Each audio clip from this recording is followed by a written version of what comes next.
Gracias por la invitación, gracias por permitirme compartir la palabra. Siempre es algo que a nosotros como varones, cuando comenzaba la reunión, decían, esta reunión tan importante, decía Seba, que nos hace bien a todos, como varones, como cabeza de hogar, como también ejemplo en cada una de nuestras actividades, para que podamos demostrar justamente este tema que nos convoca en esta noche, que es la fe.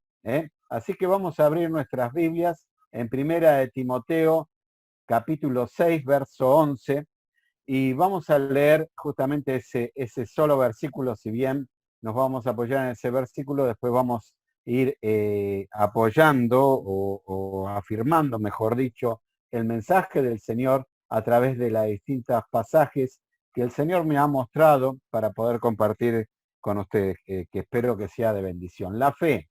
Si hay algo que se ha perdido en este mundo y en medio de esta situación pandémica, es la fe.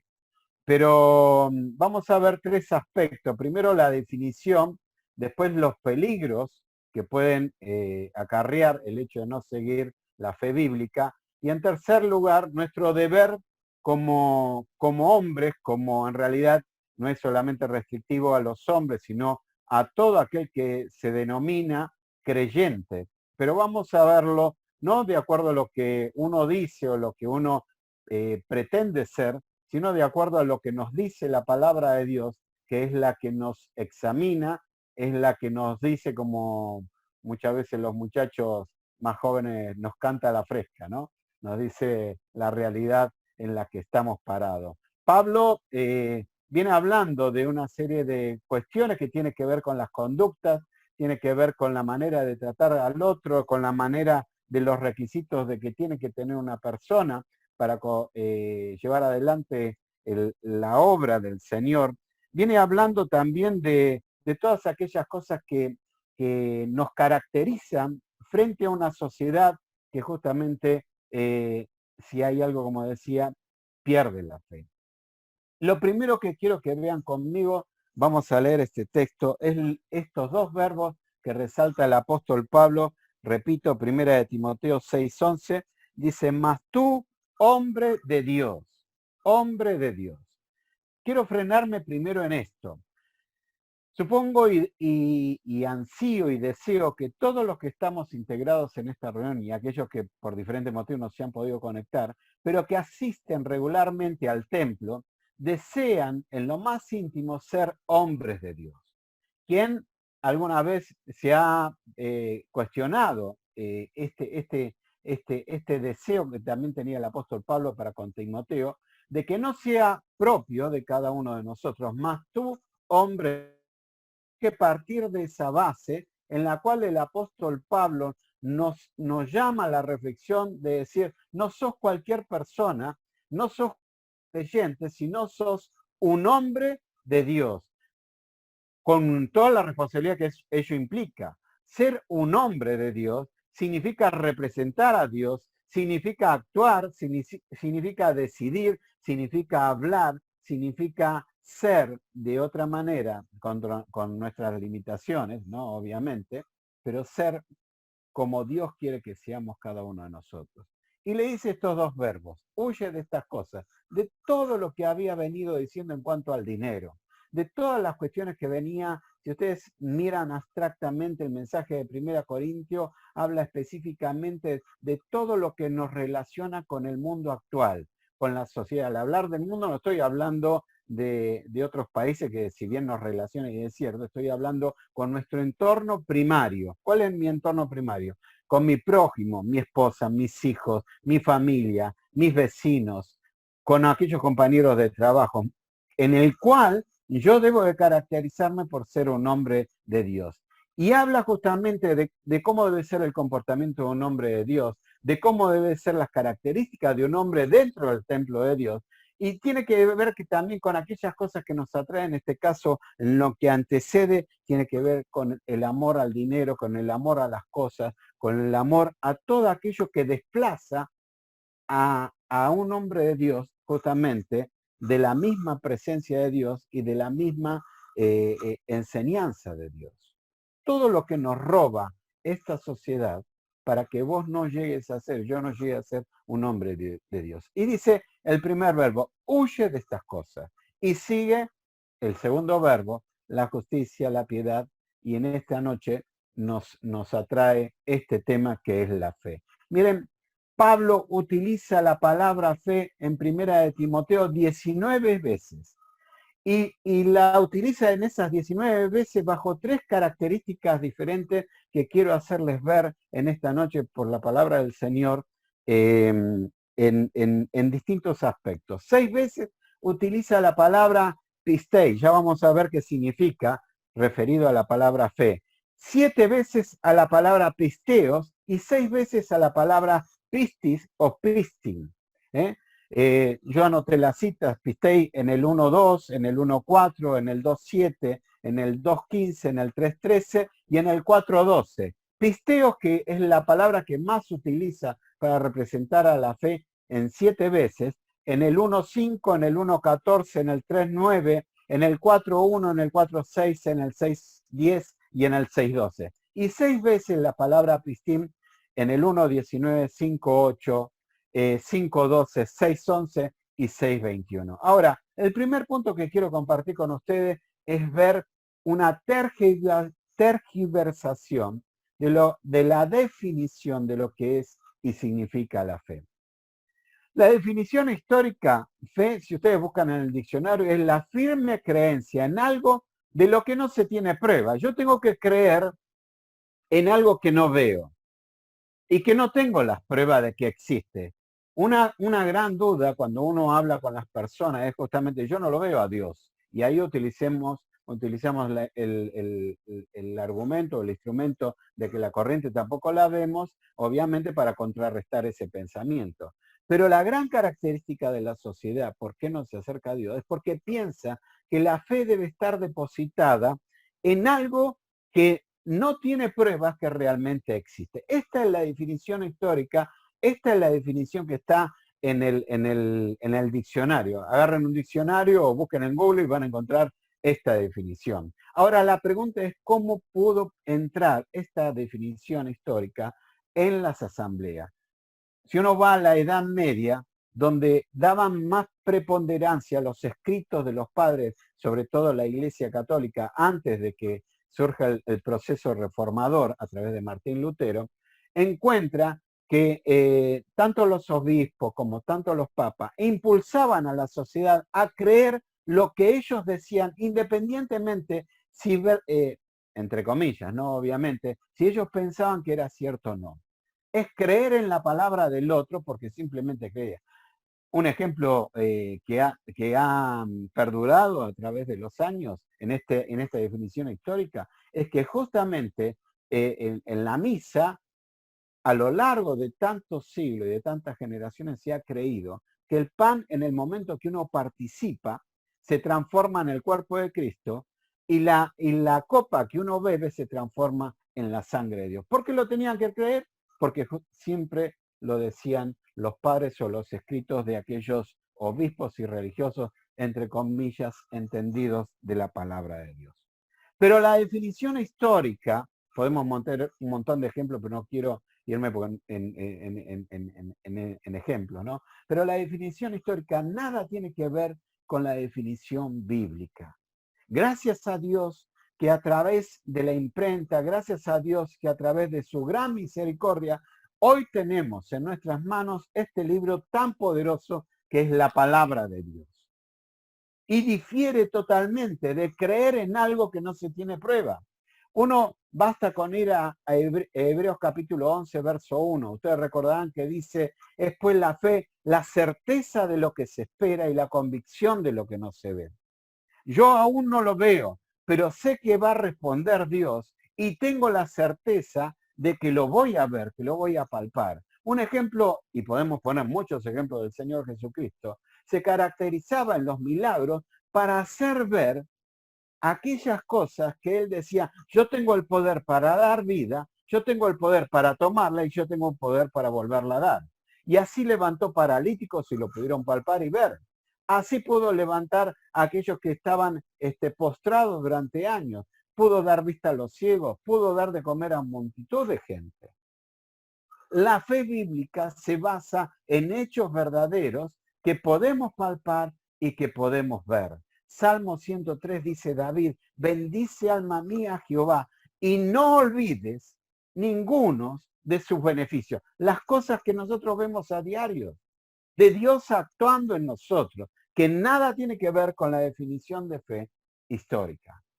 Son hechos reales, que cuando yo entiendo, comprendo y me inmiscuyo en la palabra de Dios y la dejo actuar dentro de mí, justamente creo en ese ser que me dice que confía en Él. Sé que Él es fiel, sé que Él va a cumplir, sé que Él es certero y justamente transforma mi vida y puedo ver los hechos milagrosos de un ser que no lo puedo ver visualmente con los ojos materiales, pero lo puedo sentir, lo puedo comprender y lo puedo ver a través de la experiencia transformadora de mi vida. Este es el objetivo de la fe, para que podamos ver a Dios. Jesús se caracterizó por decirlo, para que te conozcan a ti, oh Padre, en la oración, para enseñarnos que a través de la relación que tenemos con nuestro Padre, podemos entender esta gran definición de la fe bíblica. Miren, la palabra fe en el original, que ya les dije, los griegos la traducían bajo tres aspectos, pistei, pisteos y pistis, y ahora vamos a ver cada uno de esos significados. Significa credibilidad, significa convicción, significa moralidad, de cumplir con las palabras que uno dice, confianza, doctrina, garantía, compromiso y una palabra que me encanta, fidelidad. Yo sé en quién he creído, dice el apóstol Pablo, porque él es fiel en cumplirlo. Si lo prometió, lo cumplió, lo va a cumplir. Después la fe, la certeza de lo que se espera y la convicción de lo que no se ve. Pablo utiliza, yo le decía, 6 veces la palabra pistei. Y ya dimos la cita, seguramente está grabado, después la pueden repasar, que es pistos o pistei, y habla de un adjetivo calificativo que significa alguien que experimentó ese proceso de entender y ver al Dios actuando en su vida y que justamente puede transmitir esa misma imagen de Dios tal cual hizo Jesucristo, que uno puede confiar en él. El que me ha visto a mí, dijo Jesús, ha visto al Padre. ¿Por qué? Porque podían confiar que sus palabras tenían autoridad y que eran verdad.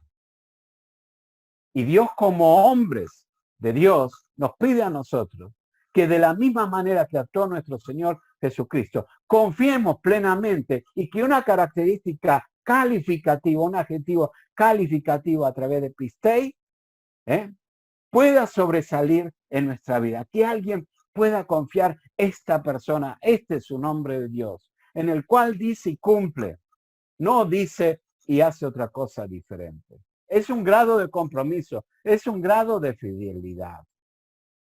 6 veces. Yo les traje un ejemplo. En 1 Timoteo 1:2 dice a Timoteo, verdadero hijo de la fe. Qué lindo que digan tu nombre y mi nombre, verdadero hijo de la fe. Y utiliza la palabra pistei o pistos. Es un calificativo que lo resalta por sobre todo lo que está viviendo y sobre toda la sociedad que se conduce por otra vida. Pero en segundo lugar, utiliza 6 veces la palabra pistín o pistis, que habla de un sustantivo, es el grado de confianza. Esta palabra me encanta, cada vez que Pablo lo utiliza, esta palabra pistis, habla, los griegos tenían a pistis como la personificación de la deidad, de la buena fe, de la confianza, de la credibilidad. Es lo que veían otros a través de él. Y 7 veces la palabra pisteos o pisteo, que habla de un verbo. ¿Saben cuál es ese verbo? Yo tengo la certeza. Y mis decisiones van a estar basadas en esa certeza. En cuanto a pistis, yo traje el ejemplo manteniendo la fe y la buena conciencia. Y habla la palabra piste, un adjetivo. No solamente ya ahora pasa a ser calificativo, sino un sustantivo pasa a ser que otros, sin que yo hable, pero simplemente viéndome actuar, pueden decir, ¿qué es un sustantivo? La definición de las cosas. Una cama es un sustantivo porque la defino. Un placar es un sustantivo porque lo defino. Una persona, un género, un sustantivo. Alguien que no hace falta que hable, sino que con sus hechos demuestre, manteniendo la fe en el grado de compromiso, en el grado de fidelidad. Y en cuanto al verbo, pelea la buena batalla. Pelea. Yo voy a salir confiando en este Dios, porque Él me lo pidió. Primer punto, la diferenciación entre el concepto que tiene la sociedad y el mundo de lo que es fe. ¿Se acuerdan? Algo que yo no veo y que tengo que creer por obligación. La diferenciación, alguien que yo conozco, que veo y que lo experimento en mi vida. El segundo punto, el peligro. Nos podemos desviar de la fe. Y sí, y acá Pablo utiliza justamente 6 ejemplos. Miren, 4 veces utiliza la palabra, acerca de la advertencia de Pablo, utiliza la palabra pistin, que es el sustantivo, lo que ven de vos. Mirá, 1 Timoteo 1:19 dice, manteniendo la fe y la buena conciencia, desechando la cual naufragaron en cuanto a la fe algunos. Es decir, algunos naufragaron, se hundieron, se envanecieron, como dice el apóstol Pablo en Romanos, en sus propios razonamientos y se desviaron. Y utiliza la palabra en cuanto a la fe, pistin, es el sustantivo, lo que ven otros. Otro sustantivo está en 1 Timoteo 5:8, porque si alguno provee para lo suyo, mayormente para lo de su casa, ha negado la fe se puede negar. Puedo hablar mucho, pero la puedo negar con mis decisiones y con mis actos. En 5:12, 1 Timoteo dice, incurriendo así en condenación por haber quebrantado su primera fe. Hay una diferenciación, hay 2 momentos que fueron trascendentales para tu vida y para mi vida, si caigo en esto, en este peligro. Me puedo desviar de la fe. Quebranté el inicio de la fe verdadera y pasé a experimentar y a vivir una fe ficticia. En el 6:21 dice, la cual profesando algunos se desviaron, naufragaron, apostataron, negaron, quebrantaron, se desviaron. 4 veces utiliza Pablo para advertirnos del peligro de desviarnos y utiliza un sustantivo. Y se acuerdan que yo le dije que era la personificación de la confianza, de la credibilidad, de la fidelidad. Si yo aplico fe en el concepto bíblico, tendría que decirnos a todos, inclusive a mí en primer lugar, la personificación de la confianza, de la credibilidad y de la fidelidad hacia Dios se ve en mí. ¿Qué ven cuando te ven? ¿Qué es lo que observan de vos cuando otros te ven? Cuando te miran proceder, cuando te miran decidir, cuando te miran actuar. Y acá voy a lo macro, porque no estoy hablando de aquel que fui a hablarle del Evangelio, sino estoy hablando de aquel de mi vecino de enfrente, estoy hablando de aquel que me ve en el colectivo, estoy hablando de aquel que me ve en el trabajo, estoy hablando de aquel que me ve en casa, en mi hogar. Es decir, la implicancia de tu actuar. Utiliza el sustantivo. Pero 2 veces utiliza la advertencia a través del verbo, que dice 1 Timoteo 4:1, pero el Espíritu dice claramente que en los postreros días algunos apostatarán de la fe. La decisión, primero, de que vean algo diferente, pero la segunda, la decisión de ser como todo el mundo. No haya una diferenciación en lo que respecta a mi relación con Dios, en el templo, con lo que vivo en la calle, con lo que vivo en el día a día. Y ahí habla de lo micro, por eso habla del verbo. Tus decisiones, mis decisiones, en la intimidad, van a afectar directamente y consecuentemente todo el desarrollo de nuestras vidas. Hay peligro para apostatar la fe. Por algo El salmista en el Salmo 25, verso 14, dice, la comunión íntima de Jehová está con aquellos que le temen y a ellos hará conocer su pacto. Cuando rompemos esa intimidad, tus decisiones, mis decisiones, las tomo como a mí me conviene. Y no las tomo en base a la fe que Dios me enseñó. Miren, si Dios tomara las decisiones así como nosotros, sería infiel, no le importaría. Sin embargo, su fidelidad permanece para siempre. Su misericordia conmigo es para siempre. Su paciencia para conmigo es infinita. Hay peligros en nosotros, dice Pablo. ¿Qué ven cuando te ven? ¿Y qué sentís vos cuando tomás tus decisiones contrarias a la fe? Miren, Lucas 17, verso 5 narra un hecho maravilloso. Y que uno no lo puede entender, ¿no? Pero después cuando estudia, obviamente que lo llega a entender. Los discípulos le dicen al Señor, Señor, aumentanos la fe. Aumentanos la fe. Se habían dado cuenta que no era suficiente con estar al lado de aquel que les enseñaba de la fe. Podían estar al lado, pero sin entender. Voy a establecer un paralelo. Hoy podés estar en el templo, pero sin entender este grado de compromiso que tiene y que caracteriza a un hombre de Dios para demostrar su fe. Aumentanos la fe. Y el Señor le dice, si tuviese fe, y utiliza el sustantivo, el pistis, si tuviese fe como un grano de mostaza, entonces harías un desastre, harías. Irías a este mundo, a este monte, movete y se movería. Miren cómo nos compara el Señor. Nos llama a la reflexión. Ojo, no por estar en el templo. Ojo, no por tener una Biblia. Significa que vos y yo tengamos fe.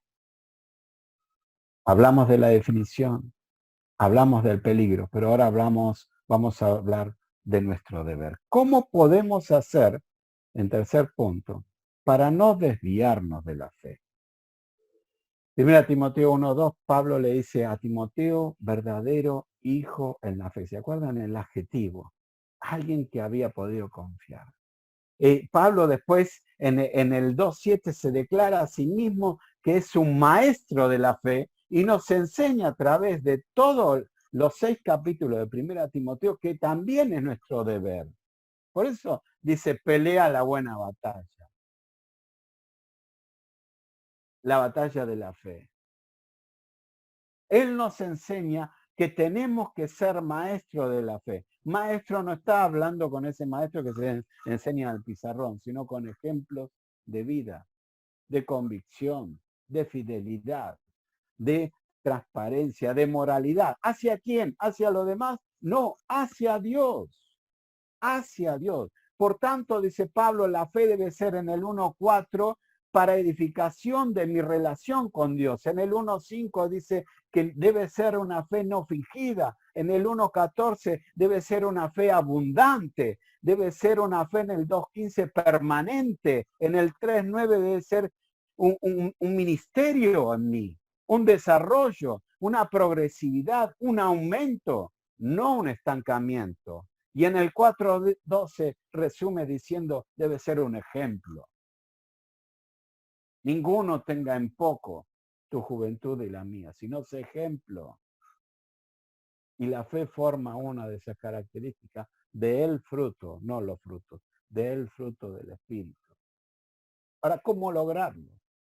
Miren, hay una frase hermosa que guardé para este mensaje de Charles Spurgeon. Dice, poca fe bastará para llevarnos al cielo. Sí, creer en Jesús por su misericordia. Todo aquel que en él cree tiene vida eterna. Poca fe bastará para llevarnos al cielo. Pero una gran fe, una mucha fe, una gran demostración, personificación, calificativo y también la decisión de ese verbo, pisteo, ese actuar de fe, una gran fe, atraerá al cielo la voluntad de Dios, el conocimiento de Dios, la voz de Dios a nuestros corazones. La repito, poca fe nos lleva al cielo. No te conformes con eso. Una gran fe atrae el cielo a nosotros porque actúa Dios en nosotros. Hebreos 11:6 dice, pero sin fe es imposible agradar a Dios, porque es necesario que el que se acerca a Él crea que le hay y que es galardonador, que es premiador de los que verdaderamente le buscan. Nuestro deber como hombres de Dios, como creyentes, es agradar a Dios. Sin fe es imposible agradar a Dios. Sin la fe que es bíblica, sin la característica bíblica del diseño de Dios, es imposible que agrademos a Dios. Y ahí cae la pregunta, ¿querés vos agradar a Dios? ¿Quiero yo agradar a Dios? La fe es la marca, la característica que identifica la chapa, que identifica al cristiano.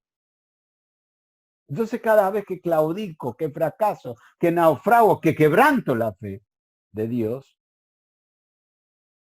no estoy queriendo agradar a Dios, sino agrado a mis deseos.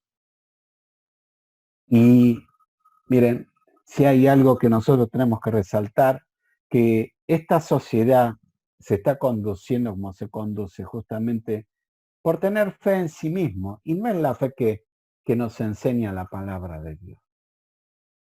Y la fe que enseña este mundo no es, permítanme decir esto, el pecado más grande que hay en este mundo no es ni un hombre violento, ni, si bien son actos groseros y muy marcados en la sociedad que son malos, el pecado más grande para Dios no es ni el hombre violento, ni la droga, ni el alcoholismo, ni muchas cosas que le podemos pasar. ¿Saben cuál es el pecado más grande? La incredulidad, creerle a Dios. Porque si simplemente le creeríamos a Él, nuestra moralidad cambiaría, nuestra forma de ser cambiaría, nuestro ejemplo cambiaría. Todas las características que pedía el apóstol Pablo de Timoteo. Ahora, yo anoté algunas de las normas que creí conveniente compartir con ustedes, cómo lograr el deber nuestro. Yo puedo hacer lo que quiero, obviamente, pero mi deber es el deber que me marca la palabra de Dios. La primera norma tiene que ver con el oír. ¿El oír qué cosa? Debemos escuchar a Dios. En el Antiguo Testamento encontramos millones de ejemplos. Abraham, por ejemplo, llamado el padre de la fe, ahí en Hebreos capítulo 11. Y uno va en Génesis capítulo 11 para adelante y encuentra cómo actuó por fe, por escuchar la voz de Dios. ¿Se acuerdan que le dijo en el final del capítulo 11 y después nuevamente en el capítulo 12, vete de tu tierra y de tu parentela? Cada vez que doy en el Müller la materia geografía bíblica, le muestro a los muchachos y a los oyentes, a los que vienen a estudiar la palabra de Dios, la situación del entorno que estaba viviendo Abraham.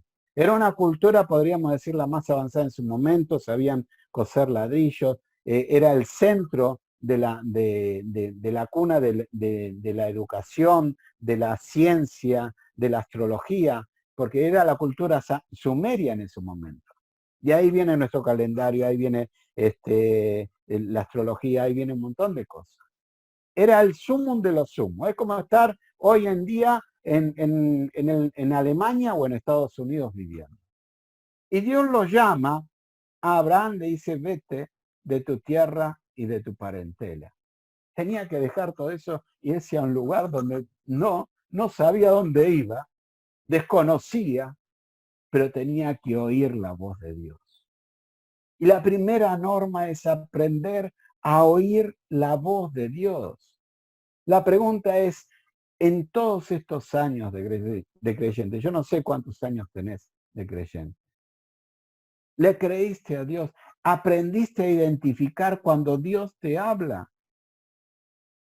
Y vos me puedes decir, pero no me bajó ningún ángel. como hacían en la antigüedad, no tuve ninguna visión. La palabra de Dios nos dice en Hebreos capítulo 1, verso 1 y verso 2, Dios habiendo hablado muchas veces y de muchas maneras, en otros tiempos a los padres por los profetas, en estos postreros días nos habla por su Hijo Jesucristo. Tenemos tres ingredientes importantes que nos dejó Dios. Una es la palabra de Él, donde podemos oír de Él. Otro es el Espíritu Santo que nos guía. Y otro, como dice el apóstol Pablo, es la mente del Señor Jesucristo actuando en nosotros. Obviamente que yo no tengo la mente del Señor Jesucristo en el 100%, pero Pablo dice, yo sé y prosigo ese blanco hasta alcanzarlo. Hay un crecimiento en su vida espiritual. Hay un acostumbramiento, una percepción, una sensibilidad a entender cuando Dios me está hablando a través de su palabra, habiendo hablado muchas veces, utiliza la palabra en el original que es polímero, que significa en porciones de historias diferentes y mostrando su fidelidad, su credibilidad, que es un Dios confiable, que lo que promete cumple. Y de muchas maneras, que es polutrópo, que significa en aquellas variedades de métodos, por ejemplo, a través de una lluvia, por ejemplo, parando el sol, por ejemplo, destruyendo el campamento de aquellos que se enfrentaban de los, se me fue la palabra, de los medo persa, Zambalá cuando enfrentaba a Ezequías, destruyendo el campamento, mostrando en distintas porciones de la historia que Él es fiel, que Él cumple, que esa es la fe que Él quiere que esté en nosotros. Primera norma, entonces, tiene que ver con el oír. Romanos 17 dice, así que la fe es por el oír. ¿Y el oír qué? La palabra de Dios. Leamos la palabra de Dios. Dejémonos guiar por el Espíritu Santo y aprendamos a tener las mismas decisiones en la mente y en el corazón que tenía el Señor Jesucristo. Lo segundo tiene que ser la norma del conocimiento. ¿Cómo puedo o cómo debo, para hacer crecer mi fe? Decíamos primero, escuchar la palabra de Dios. En segundo lugar, tener el conocimiento, de conocer la voluntad de Dios. No se trata de tomar la decisión en la ligera. Yo les enseño a los muchachos del centro que muchas veces nosotros decimos, bueno, voy a hacer tal cosa, voy a inclinarme por tal negocio, por tal trabajo, voy a decidir y voy a hacer esto con mi familia. Después busco los medios que voy a necesitar para llegar a ese objetivo y por último le pido a Dios, Señor, si es tu voluntad, guíame. Y tiene que ser a la inversa. En la palabra de Dios vas a encontrar muchas veces, espera en Él y Él hará, confía en Él y Él hará. Esa es la fe.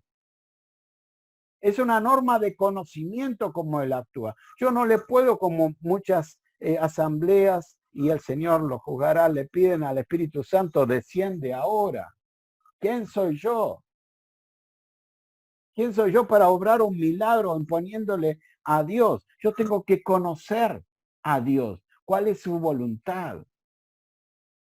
No demostrar mi voluntad por sobre la voluntad de Dios. Cuando mi corazón es limpio, limpio de motivaciones, limpio de deseos, entonces mi vida de fe es transparente porque acepto la voluntad de Dios, de lo alto, y la dejo actuar.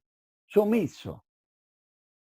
Puedo contarles muchas historias donde quería tomar un rumbo y el Señor me mostraba es esto y tenía que bajar la cabeza. Y muchas historias también de mi vida que por no escuchar la voluntad de Dios me golpeé la cabeza contra la pared.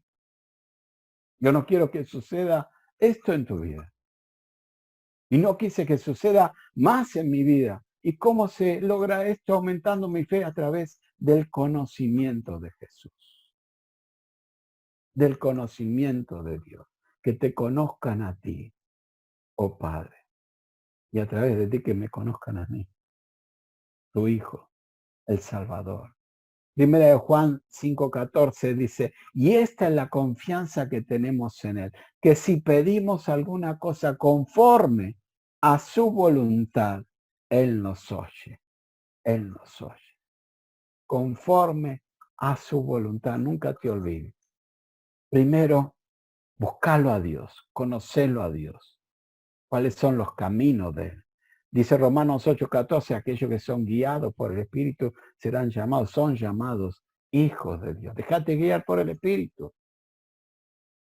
Y decía justamente Seba, un texto maravilloso de Romanos 12:2, dice, no os conforméis a este presente, a esta sociedad, sino transformados por la renovación, un nuevo pensamiento y un nuevo entendimiento. ¿Para qué? Para que comprobéis cuál es la buena, no cualquiera, la buena voluntad. Resalta eso en tu Biblia.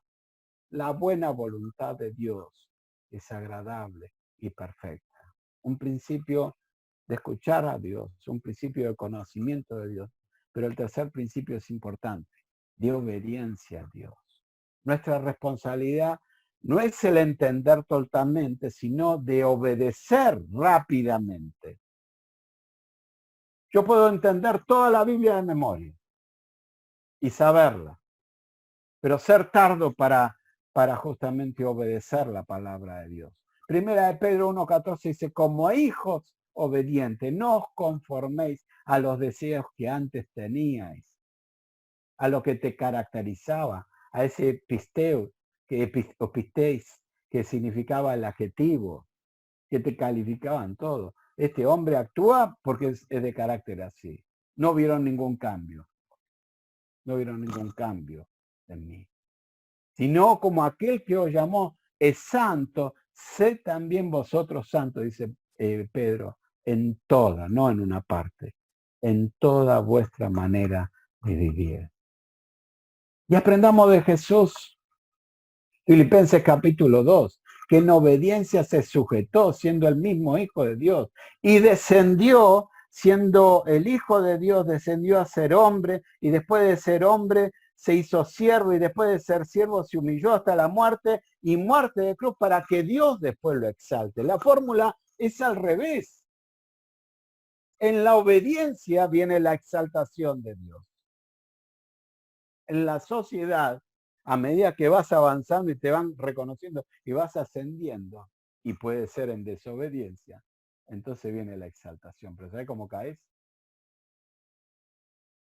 Dios nos dice y nos llama a esta reflexión. ¿Cuánto tiempo tengo más? ¿Puedo seguir? Pues veo que son las 9. Sí, casi, sí. Bueno, decíamos entonces el principio de oír, el principio justamente o la norma del conocimiento, la norma de la obediencia, pero también la norma de identificación, y acá me quiero detener un poquitito. La norma de identificación significa que tenemos que ser diferentes. Tiene que haber una diferencia entre lo que es la sociedad y lo que es tu vida. Somos hombres de Dios y por lo tanto tenemos que oír y seguir lo que nos pide Dios, entre ellos la fe. Estamos como extranjeros en este mundo. No somos de este mundo. Jesús lo dijo. Dice, Padre, yo te pido que no los quites acá, sino que los preserves, que los cuides, que los guardes de este mundo. Y Filipenses 3:20, Pablo dice que nuestra ciudadanía está en los cielos, de donde también esperamos al Salvador, el Señor Jesucristo. Y la pregunta cae de maduro. ¿Por qué me identifico más con las cosas de este mundo? Porque justamente en lugar de agradar, como se acuerdan en el texto de Hebreos que decíamos, que nuestra voluntad es agradar a Dios, demostrarle que tenemos fe en Él, creerle a Él y experimentar para que Él transmita lo mismo en mi vida, es al contrario, es demostrar a otros que yo soy igual que ellos. Mas nuestra ciudadanía está en los cielos, de donde esperamos al Señor Jesucristo. Santiago lo recalca, pero tremendo. Un texto que me anoté, Santiago 4:4 dice, oh almas adúlteras, ¿no sabéis que la amistad del mundo es enemistad con Dios? ¿No sabéis que la amistad del mundo es enemistad con Dios? Entonces, la pregunta es, vos querés, yo quiero agradar a Dios o quiero enemistarme. Si yo no sigo sus consejos, si yo no aprendo a identificarme con las cosas que demuestran que yo soy un sustantivo, soy un hombre de Dios, por lo que otros observan de mí, entonces soy enemigo de Dios. Oh almas adúlteras, le está hablando a la iglesia. La iglesia no es el templo, sos vos y soy yo. Oh almas adúlteras, que quebrantaron la fe, que naufragaron en la fe. ¿No sabéis que la amistad con el mundo es enemistad con Dios? Y amamos más los placeres de este mundo como lo que antecede al texto que hemos leído. Amamos más el dinero, amamos más el modo y estilo de vida, amamos más identificarme con otra persona, con un grupo determinado de gente y hacer lo que hace esa gente en lugar de agradar a Dios, en lugar de identificarme con Dios, en lugar de huir de esas cosas que me separan de Dios. Primera de Juan 2:15 dice, no améis al mundo, ni las cosas que están en el mundo. Si alguno ama al mundo, el amor del Padre no está en él. No se trata de lo que vos crees que es, sino se trata de ser lo que Dios quiere que seas. Esa es la norma de identificación. Porque todo lo que hay en el mundo, dice Juan, van del pecado. Los deseos de la carne, el deseo que tengo, los deseos de los ojos, lo que yo estoy viendo, y la vanagloria, algo vano, ese hueco, vano, oscuro, vacío, la vanagloria de la vida no provienen del Padre, sino del mundo. ¿Cuándo te ven? ¿Con quién te estás identificando? Necesitamos un autoexamen. Juan lo dice, el mundo pasa y todos los deseos, pero el que hace la voluntad de Dios, el que se identifica con él, permanece para siempre. Hablábamos de identificación, pero también de pertenencia. La visión enfocada en esa fe. Colosenses 3, 1 y 2 dice, si pues habéis resucitado con Cristo, buscad las cosas de arriba, donde está Cristo sentada a la diestra. Poned la mira en las cosas de arriba y no en la de la tierra. Yo tendría que llevarlo, pero por amor al tiempo no lo vamos a hacer. En la comparación entre lo que pasó en Génesis capítulo 11 y lo que pasó en el capítulo 12. Después léanlo. En el capítulo 11, en los primeros versículos, habla de la famosa Torre de Babel. Y dice que habían encontrado un lugar los hombres de la tierra en ese momento y dijeron, vamos a juntarnos todos, vamos a hacer una torre que llegue hasta el cielo, la ambición, lo que yo quiero lograr, y porque querían, ya habían pasado el diluvio de Noé, dice, nosotros vamos a poder enfrentar a Dios. Si nos manda otro diluvio, vamos a estar tan alto que nosotros lo vamos a vencer. Y hagámonos, me gusta esa palabra que dice ahí y resalta por la voluntad de Dios y perduró a través de los años, es hagámonos un nombre. Hagámonos un nombre. ¿Cuántas personas en la vida, sin mirar a Dios, sin creer en Dios, sin creer en el eterno, quieren hacerse un nombre en este mundo? Y en pos de ese nombre claudican en actitudes, claudican en voluntades y siguen las corrientes de este mundo, como dice Colosenses. Y en lugar de vestirse como ejemplo de Cristo, nos seguimos vistiendo con los harapos del mundo. Esos nombres quedaron en la antigüedad. Pero llega el capítulo 12 y le promete a Abraham, y haré de ti una gran nación. Y todos reconocerán tu nombre, te daré un gran nombre. Y serás de bendición a aquellos que estén con vos. Y los que te maldijeren, yo los voy a maldecir, yo me voy a ocupar. Él se había identificado con Dios, dejó todo, obedeció, se fue a un lugar que no conocía. Pero su pertenencia, su mirada estaba en el cielo, de donde provenía su vida, sabiendo que estaba aquí temporariamente. Que todo lo que podía lograr acá iba a quedar acá, como dice Job. Pero que todo lo que, como dijo el Señor Jesucristo ayer en Mateo, no os hagáis tesoros en la tierra, sino en los cielos, donde no entra ni la polilla, ni lo corrompe el orín. Buscad primeramente el reino de Dios, Mateo 6:33. Buscad. Es ese sentido de pertenencia, mirar en las cosas de arriba. Los de la Torre de Babel quedaron en la nada. Ninguno se acuerda de ese nombre. Pero el nombre de Abraham perdura no solamente en la palabra bíblica, sino también es el común denominador de las culturas que recuerdan quién era Abraham. El islamismo parte desde Abraham. Nosotros partimos de Abraham también. La religión católica, todos reconocen que era un hombre de Dios, un varón de Dios, que puso su fe y dejó de desarrollarla, no como él pensaba, sino como Dios quería.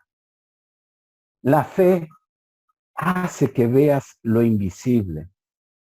La fe hace que conozcas lo que todavía no ves. Es pues la fe, la certeza de lo que yo espero, la convicción de lo que aún no veo.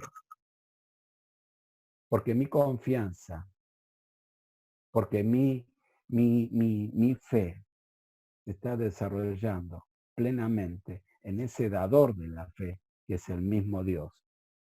Y me apoyo, me solidifico en esa base inamovible que Él prometió y que Él va a cumplir. Por último, una norma de protección. Podemos caer, decíamos, en claudicar en la fe, sí, pero tenemos que entender también esta norma de protección. ¿Protección de qué? ¿De mi vida? ¿De lo que me va a suceder? No, Pablo entregó su vida. Acuérdense de Hechos capítulo 20, que le decían, Pablo, no vayas allá a Jerusalén. No, si el Señor lo permite, me va a librar. Y si no lo permite, bueno, iré. La protección de que estaba hablando era del corazón. Las pruebas que nosotros pasamos en el día a día muchas veces hacen que dudemos. ¿Me está escuchando Dios? ¿Se olvidó de mí? ¿Qué pasa?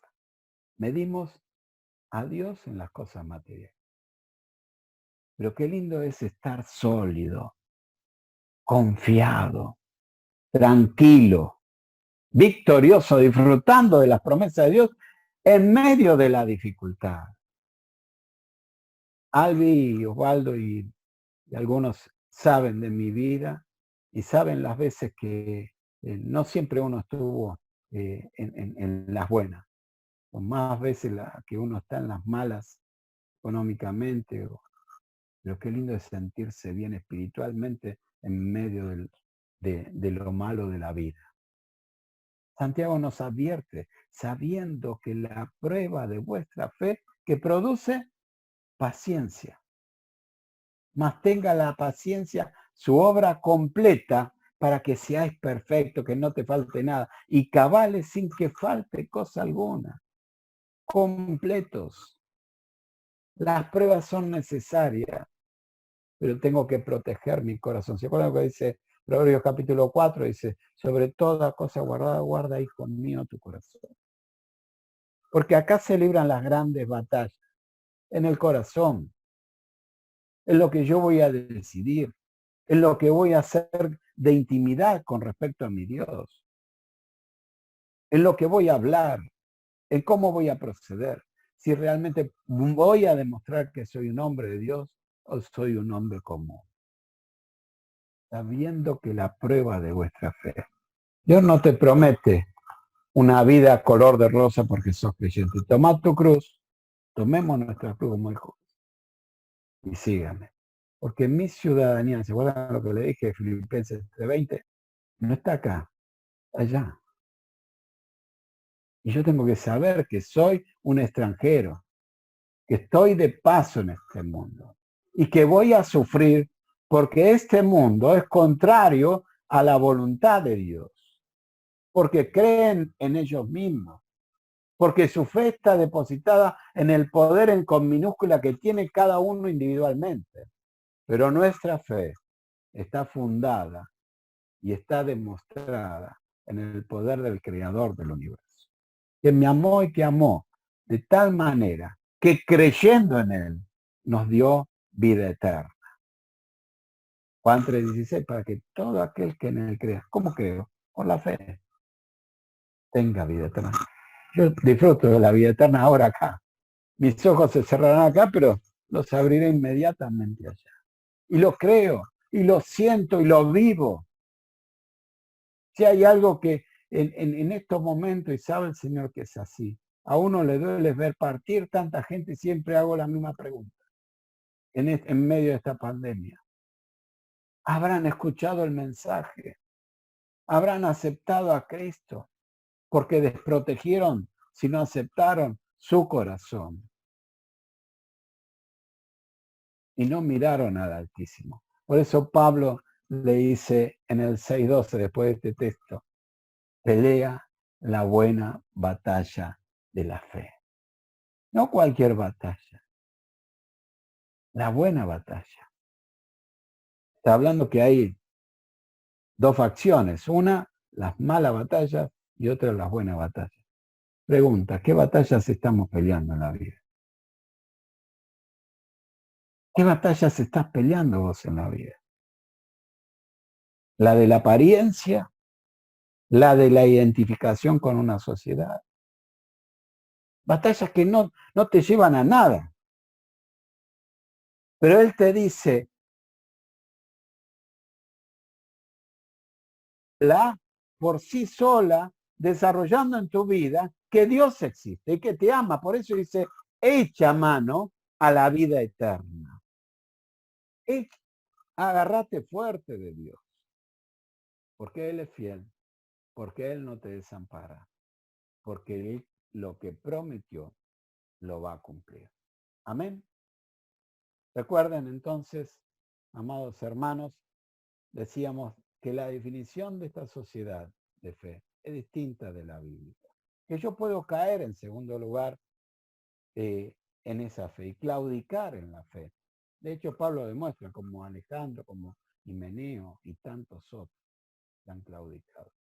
Pero también tengamos presente nuestro deber como hombre de Dios, teniendo estas normas de conducta, de oír la palabra de Dios, de conocerlo a Dios en su voluntad, de obedecerlo a Dios, de identificarme con Él, de saber que pertenezco a Él y obviamente de saber que Él me va a proteger en las pruebas que son necesarias para que desarrolle el crecimiento de mi fe.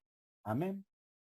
Que el Señor nos bendiga y que podamos ser verdaderos hombres de fe, hombres de valor en medio de esta sociedad alejada de Dios.